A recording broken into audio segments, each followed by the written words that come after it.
ये अमृतमय श्लोक है भक्त के लिए, प्रेमी उपासक के लिए यही जीवन है। ये सब साधन मार्ग हैं, पर ये हर संप्रदाय के, हर साधना के उपासक के लिए ये अमृतमय श्लोक है। भगवान इस श्लोक में बोले हैं सुलभा, मैं बहुत सुलभता से उसको प्राप्त हो जाता हूं। जैसे महाप्रभु बोले क्यों न बिन कष्ट रस सिंधु को पीजिए, तो कह रहे तस्याहम सुलभा, मैं उसके लिए सुलभ हूं। सुलभ माने बिल्कुल सहजता से प्राप्त हो जाता हूं। किसके लिए? बोले अनन्य चेता सततम यो माम स्मरत नित्यशः, जो मेरा अनन्य चिंतन करता है, नित्य निरंतर चिंतन करता है, बस यही जीवन का लक्ष्य रहा है। गुरु कृपा से बच्चापन में ही गुरुदेव भगवान की बलिहारी यही बात डाल दी थी कि बच्चा निरंतर भजन करने से जो झांकी आती है प्रभु, वो हमें शब्द याद है, झांकी आती तब जानना चाहिए भजन, एक क्षण भी भजन न छूटे। ये संस्कार अगर कहीं भगवान की कृपा से और मार्ग का गुरुदेव उपदेश करते तो एकदम कोरा स्वभाव था वही पड़ता, पर भगवान ने जहां जैसे पहुंचाना होता है वैसे ही, जैसे सन्यास मार्ग में भी थे तो हमारी निराकार में रति नहीं थी, गंगाधर भगवान शिव के रूप में आसक्ति थी। अब हमें पता चला कि क्यों नहीं होने दी निराकार में, क्योंकि रूप में ही लाना था उनको कृपा करके, इसलिए निराकार में आसक्ति नहीं होने दी। फिर उनका सारा पहले विधान होता है। गुरुदेव भगवान ने ये पिताश्री से कहा, पिताजी आए और कहा कि ये लड़का बाबा बनना चाहता है स्वामी जी। वो आते जाते थे घर में, तो सैमशी में उस समय स्वामी जी विराजमान, तो उनका पाने छोड़ जाओ, एक हफ्ता बाद ये घर भाग जाएगा, या फिर हम एक हफ्ता बाद मंत्र दे देंगे, तब जान लेना कि साधु बनी ही जाएगा। बोले स्वामी जी जैसी आपकी इच्छा, छोड़ के गए। एक हफ्ते जो है गुरुदेव भगवान ईंट ढोवाना, झाड़ू लगवाना, बड़े कार्य करवाना, और जैसे पेड़ा आदि आते सबको बांटते, हमें एक भी पेड़ा नहीं देते। शाम के एक बार भोजन की अनुमति पाल, 7 दिन तक चुपचाप शेष। फिर कहा अच्छा कल गंगा नहा के आ जाना, मंत्र दे देंगे। ठीक है, सुबह गए स्नान करके तो पंचाक्षरी मंत्र दिया, मंत्र दे के कुटिया में गए, फिर उठ के आए, बोले सुनो आओ एक बात कहनी। बैठे, बोले द्वादशाक्षर मंत्र भी ले लो। तुम कहा जपेंगे कौन? बोले पहले तुम ये जपना, लेकिन ये रखे रहो, आगे काम आएगा। हमारी समझ में नहीं आ रहा था कि मतलब मंत्र 2 क्यों दे रहे हैं। ये पहले से भूमिका तैयार थी वृंदावन की, हमें पता नहीं था। द्वादशाक्षर मंत्र भगवान श्री कृष्ण का, पंचाक्षरी मंत्र सबसे पहले दिया। बाद में पता चला कि ये बीज तो गुरुदेव ने ही पहले बो दिया था कि जिस मार्ग से घूम के जाना है। वो कह रहे थे कि बाद में तुम्हें पता चलेगा। वो बाल्यावस्था थी, मेरी मति गति वहां तक पहुंच नहीं रही थी। और जपे हम पहला ही, जपे पहला ही, बाद में जब भगवान शंकर ने इधर, तब हम मुझे समझ में आया कि बीज तो गुरुदेव भगवान ही अंदर से बो दिए थे पहले ही। ये कृपा गुरुदेव भगवान की हुई कि चित्त में बैठाल दिया कि निरंतर चिंतन करना यही संन्यास है, यही साधना है, यही भगवत प्राप्ति का स्वरूप है। गुरु कृपा से पूरे जीवन भर एक बात रहे कि हम कभी 1 सेकंड के लिए अपने आराध्य देव को ना भूले। पूरे जीवन भर इसकी चेष्टा गुरु कृपा से करते। अन्य सब बात थी साधन की, पर बात उसमें प्रधान ये थी कि भूले ना। जैसे हम गायत्री मंत्र भी जप रहे हैं नैष्ठिक ब्रह्मचर्य में, तो गुरु के द्वारा दिया हुआ पंचाक्षरी मंत्र लिखा हुआ है, बार बार उसे देख रहे हैं, या अंदर से देख रहे हैं, गायत्री मंत्र चल रहा है। बड़ी कृपा रही है, मन को भागने के अवसर नहीं मिले। अनन्य चेता सततम, इसलिए हम आपको फिर कह रहे हैं, बहुत जल्दी लाभ लेना है तो इसको डबल पटरी में फंसाओ। यह जो एक मन बहुत ठोर कर कह कर उसने सच उपायो, बहुत जगह नहीं लगता है कि एक प्रभु में लगाओ फिर संसार में, प्रभु में ही 2 जगह लगा दो। बड़ी चतुराई से फांसा जाता है। यदि मंत्र से भाग रहा हो और तुम्हें कहीं रूप का अभ्यास हो भगवत कृपा से, तो रूप में फंसाओ, चरणों से लेकर के मुकुट तक, मुकुट से लेकर चरणों तक इसको फंसाओ। पर यह कठिन बात है, रूप आना कोई साधारण बात थोड़ी। तो डबल नाम में फंसाओ। जैसे कल कहा था कि शरणागत मंत्र चल रहा है, राधा लिखे है, राधा बार बार, और शरणागत मंत्र जा कहा जाएगा। तो जब गायत्री जी जब करते थे अनुष्ठान पुरस्चरण का, तो सामने पंचाक्षरी मंत्र लिखा हुआ है, और गायत्री मंत्र चल रहा है। अगर हम जरा सा भी चूकेंगे तो या तो मंत्र छूटेगा और या तो वो दृश्य छूटेगा। बिल्कुल मन को कोई जगह नहीं रखते थे, कोई जगह नहीं रखते।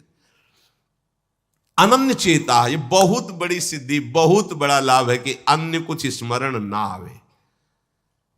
इसका अभ्यास आप कर लीजिए, फिर नशा तो ये चढ़ा देगा। ऐसा नशा चढ़ता है, ऐसा लगता है जैसे खोपड़ी घूम रही हो और उसके साथ मंत्र घूम रहा हो। ये ऐसे करो तो पका जैसा दर्द होने लगता है। एक एक नस नाड़ी मंत्राकार। न भोजन की इच्छा है, न किसी के देखने की इच्छा है, इच्छा रहित केवल मंत्र चल रहा है। तदाकार वृत्ति, मंत्राकार वृत्ति। अब इतनी प्रपंच की वृत्तियां फैलाए हो, इतना बहिर्मुख हो, कैसे बात समझोगे अंतर की। अनन्य चेत, भगवान कह रहे मैं सुलभ हूं, सुलभ हूं। काशी में प्रतिदिन ये होता, आज महादेव जी साक्षात आएंगे। सुबह से तैयारी हो जाती थी, आज महादेव जी आएंगे। घाट में ही रहते थे, पंडों की छतरी के नीचे तपती हुई धूप, तो घाट में धूप ऐसे ज्वाला सी लगती थी, और छोटी सी छतरी, उसी के नीचे दोपहर रात्रि वहीं 2 बजे तक तो तपती थी फर्श। और 2 बजे के बाद स्नान करके महादेव जी विश्वनाथ जी पहुंच गए। बस रोज आज मिलेंगे, आज तो निश्चित मिलेंगे। एक दिन इतना आनंद था कि आज तो बस आ ही रहे हैं, ऐसा आ ही रहे हैं। जैसी भावना करोगे, जा पर जाकर सत्य सने हो, सो तो ही मिले न कुछ संदेह हो। भयंकर जटाओं का बोझा ऐसे, इतना बड़ा हाथ में त्रिशूल लिए, देखा दोपहर में नग्न पैर से आ गए। अब अपने जो जहां पागल है वही उसको दिखाई दे। साष्टांग दंडवत, मौन, कुछ बोले नहीं उससे। हम तो बस वैसे ही स्तब्ध, जैसे कोई जड़वत। बाद में विचार आया इसका मतलब क्या था। मैं ही मैं हूं, दूसरा कोई नहीं है। अलग से देख ली की भावना मत करो, कण कण में मैं विराजमान हूं। एक दिन भाई जी के प्रति बहुत आकर्षण जब था, एक स्वप्न देखा कि स्वप्न में हम भाई जी से पूछ रहे कि मुझे श्री कृष्ण की प्राप्ति कब होगी। इसके बाद की बात, भाई जी ने ऐसे चश्मा करके ऐसे देखा, राधा बाबा बगल में बैठे, और कहा जब श्री कृष्ण बन जाओगे तब श्री कृष्ण की प्राप्ति होगी। जगने पर, बहुत विचार करने पर फिर यह कि श्री कृष्ण बन जाओगे, भाई जी का तात्पर्य क्या था। तब समझ में आ गया, मन कृष्णाकार, बुद्धि कृष्णाकार, चित्त कृष्णाकार, अहम कृष्णाकार, तब कृष्ण साक्षात्कार हो गया। नित्य युक्तस्य योगिनः तस्याहं सुलभा पार्थ नित्य युक्तस्य योगिनः। नित्य युक्त हो गया जिसका चित्त प्रभु को छोड़कर किसी भी भोग भूमि में, किसी भी ऐश्वर्य में, किसी भी सिद्धि में। जैसे किसी को लगता है कि ये चमत्कार दिखाना, कोई भी चमत्कार दिखाना बहुत कठिन बात है। अगर भगवत दर्शन का लक्ष्य ना हो, भगवत प्राप्ति का लक्ष्य ना हो, तो कोई भी चमत्कार ऐसे करने में है कोई बहुत बड़ी बात मत समझ। बस ये है कि इधर अगर स्वीकार किया तो उधर गेट बंद हो जाएगा। इसीलिए पिट जाते हैं, गाली सुन लेते हैं महात्मा जन, लेकिन प्रयोग नहीं करते अपने भजन का, प्रभु के पास जाते हैं। ऐसा ना समझना कि वो चमत्कार पीछे घूमते हैं। केवल बस एक बात है कि अगर इधर लगे तो उधर का गेट बंद हो जाएगा। तो इतनी दुर्लभ बात बनने जा रही है, किसी को प्रमाणित करने के लिए कि हम महात्मा, हम भजनानंदी, हम चमत्कारी हैं, अपना गेट बंद करवा ले तो मूर्खता ही होगी ना।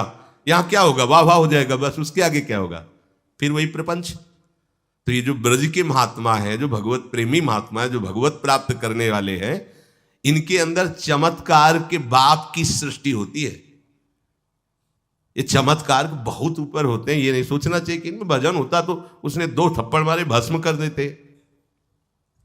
भजन का जानते हो, भजनानंदी का 2 थप्पड़ मारा है, तुम्हें निश्चित भगवान की प्राप्ति हो, तुम्हारा कभी अमंगल न हो, भगवान तुम्हारे परिवार को भी सुखी रहे और तुम आजीवन स्वस्थ रहकर पवित्र बुद्धि के द्वारा भगवान को प्राप्त। ये महात्माओं का बल होता है। महात्माओं का बल थोड़ी होता है किसी ने गाली दिया, मार दिया, जा भस्म हो जा।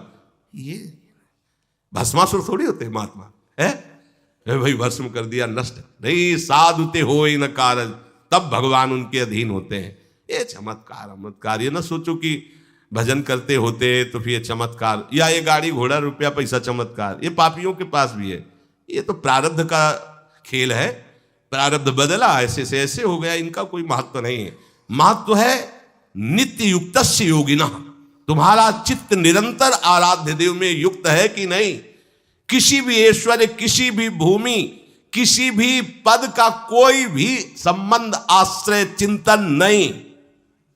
ये हुआ अनन्य चेता। जैसे पतिव्रता स्त्री का मन केवल पति के ही सुख में निमग्न रहता है, पति का चिंतन, पति की बातें, पति वो उसी में मगन रहती है। पति के सिवाय उसके मन में अन्य किसी पुरुष का राग पूर्वक चिंतन कभी होता ही नहीं। जैसे शिष्य का गुरु के सिवाय कहीं चिंतन नहीं होता, पतिव्रता पत्नी का मन, प्राण, तन सब पति के ही सेवा में, चिंतन में, मनन में। जैसे शिष्य का गुरु के ही तन, उनकी सेवा में मन, उनके आज्ञा के पालन करने में एक एक चेष्टा गुरु की प्रसन्नता के लिए, कोई दूसरा इष्ट शिष्य का होता ही नहीं है। शिष्य का कोई दूसरा इष्ट नहीं होता। ऐसे शिष्य को अपने गुरुदेव में ही भगवान का साक्षात्कार हो जाता है, क्योंकि पर्दा हटा तो देख लिया कि प्रिया प्रीतम मुस्कुराते हुए बैठे। श्री भट्ट देवाचार्य जी के पास जब हरिव्यास देवाचार्य जी आए तो कहा, भगवान हम शिष्य बनना चाहते हैं। तो उनका, तुम्हें हमारी गोद में कुछ दिखाई दे रहा है? तो कहा, ऐसा में कुछ तो नहीं दिखाई दे रहा है। तो उनका, फिर अभी तुम जाओ गिरिराज जी की 12 वर्ष परिक्रमा करो, राधे राधे बोलो 12 वर्ष पर। ऐसा ही किया, 12 वर्ष बाद फिर आए, अब कुछ दिखाई दे रहा है? बोले भगवान कुछ नहीं दिखाई दे रहा। बोले जाओ फिर 12 वर्ष करो। कह रहे कि जो शिष्य है गुरु के सिवा और कोई इष्ट नहीं है, उन्हीं का चिंतन, उन्हीं के आगे, तो वहीं उसको साक्षात्कार हो जाता है। जब 24 वर्ष बाद आज्ञा पालन करके आए तो देखा प्रियालाल गोद में। बोले अब कुछ दिखा है? हाँ। बोले प्रियालाल महाराज जी विराजमान है, आओ। वही महावाणी के रचयिता श्री हरिव्यास देवाचार्य जी गुरु आज्ञा में एक कदम पीछे ने 24 वर्ष गिरिराज जी की परिक्रमा, राधे राधे। आए नहीं जब तक आज्ञा पालन नहीं हुई। आज्ञा पालन, साक्षात्कार करने के बाद मंत्र दीक्षा दी। आज्ञा पालन का फल भगवत साक्षात्कार। जो अन्य तरफ मन ले जाता है, अन्य तरफ अपना भाव ले जाता है, वो अनन्य चेता नहीं कहलाता है। अनन्य चेता को भगवान सुलभ हो जाते हैं। सततम यो माम स्मरति नित्यशः। सततम का अर्थ होता है जब आप होश में हैं तो आपका मंत्र या नाम चल रहा हो। नींद खुली, आप जप नहीं रहे, आपको ऐसा मंत्र जपना, ऐसा नहीं, चल रहा है। तो सोते में भी चल रहा है। जब आप नींद में गए तो आपका मंत्र चल रहा था, आप सुषुप्ति में हो गए पर आपको पता नहीं। जब जगो तो आप देखो चल रहा है कि नहीं चल रहा है। अगर चल रहा है तो चल रहा था, नहीं चल रहा तो फिर सतत नहीं था। उसका कारण आपने सोते समय भजन नहीं किया। यह भी गुरु कृपा से पहले ही सिखा दिया गया था कि जब तक गाढ़ नींद ना आवे तब तक आसन में बैठ के मंत्र जप करो, जब आ जाए तो लेट जाओ, मंत्र का ही चिंतन करते हुए सो। तो वैसे प्राय उपासक जो भजन करते हो अनुभव करते होंगे, जगते ही मंत्र चल रहा है। सैकड़ों बार तो ऐसा अनुभव हुआ है कि हम सो ही रहे हैं पर आसन में बैठ गए, जब चेतना आई तो देखा है कि मंत्र चल रहा है, आसन में बैठे। अभ्यास बहुत बड़ा बल होता। सोते मतलब अभी नींद खुली नहीं, आसन में बैठ गए। बिल्कुल कभी भी जीवन में मतलब 10-5 मिनट का अंतर तो कह सकते हैं, लेकिन ऐसा नहीं कि आधा घंटा 1 घंटा का अंतर कभी जीवन में पड़ा हो। और वो अलार्म कभी जीवन में लगाया नहीं। गंगा किनारे कहाँ अलार्म। अभ्यास बहुत बड़ी ताकत होती, बहुत। आप सोचो, अभ्यास नहीं तो नेत्र खोल के भी निशाना नहीं लगा सकते। अभ्यास है तो शब्द पे गोली मार देगा, आवाज हुई ठीक वही गोली लगेगी। अभ्यास बहुत बड़ी ताकत होती है। अभ्यास इतना भजन का, सततम योमाम स्मृति नित्यशः, बहुत कठिन लग रहा है ये, पर एक बार मन पकड़ लेगा तो बहुत आनंद आएगा। कैसी कैसी आनंद वृत्तियां होती हैं निरंतर भजन करने वालों की। दूसरे की जरूरत नहीं, अपने आप में नाचता है, अपने आप में बातें करता है, अपने आप में हंसता है, अपने आप में खेलता है। उसे किसी और की जरूरत नहीं होती।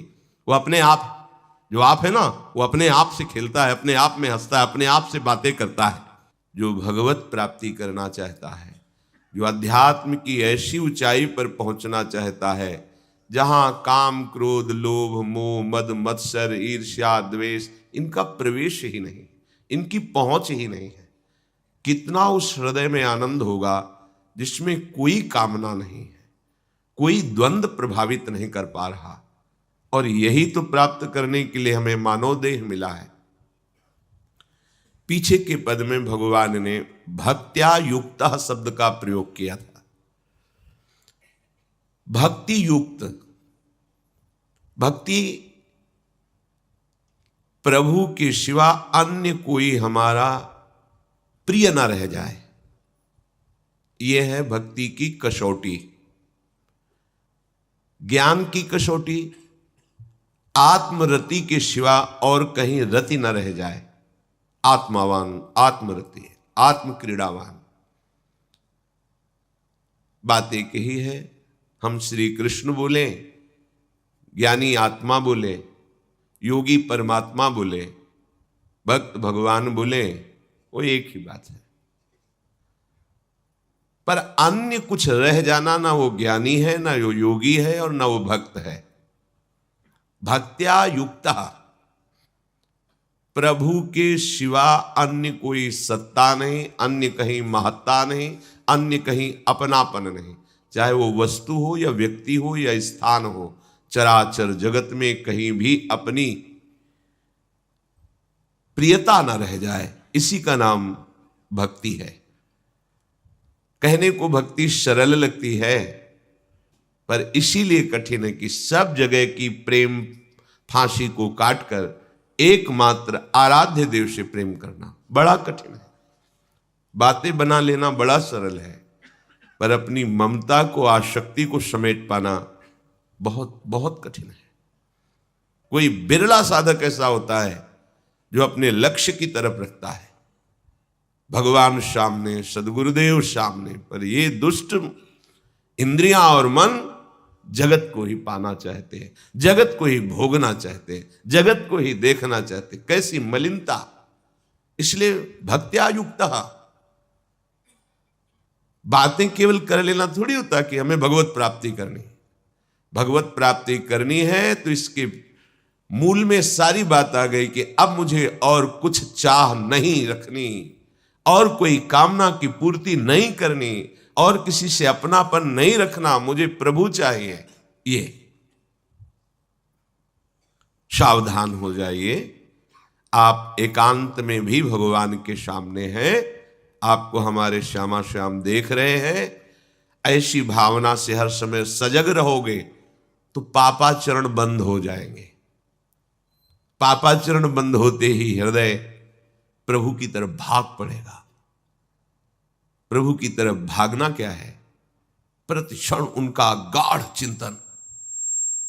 फिर किसी सुख की तुम्हें आकांक्षा नहीं करनी पड़ेगी, किसी सुख का तुम्हें अभाव नहीं लगेगा। ए परलोक सकल सुख पावत, मेरी सो भैया कृष्ण गुण संचु। तुम्हें मेरी शपथ है, तुम कृष्ण के गुणों का गायन करो, कृष्ण नाम रटो, कृष्ण रूप ध्यान करो। इसका फल होगा प्रियाजू के चरणों में प्रीति। जिसका गोरे चरणारविंद से संबंध है, यह परलोक किसी भी सुख की चाह ही नहीं रह जाती। प्रभु करुणा करके कह रहे हैं, वही आचार्य है, मेरी कसम तुम कृष्ण के गुणों का संचय करो, तुम्हें इस लोक परलोक में सब सुख मिल जाएंगे, कोई अभिलाषा अधूरी नहीं रह जाएगी। पर भक्त्या युक्त, अन्य संबंध, अन्य महत्व बुद्धि, ये कलंक है हमारी भक्ति में। नहीं समझ रहे? चाहते हैं सुख, चेष्टाएं और चिंतन, दुखालयम अशाश्वतम। कैसे मिलेगा? चाहते हो अविनाशी पद और भोग दृष्टि रखते हो विनाशी की, प्रियता रखते हो विनाशी की, गाढ़ चिंतन करते हो विनाशी भोगों का, कैसे अविनाशी पद का अधिकार प्राप्त होगा? अरे तुम्हारा स्वरूप ही अविनाशी है। विस्मृत होकर भोगों में लगने से ही ये तुम्हारी दुर्दशा हुई है।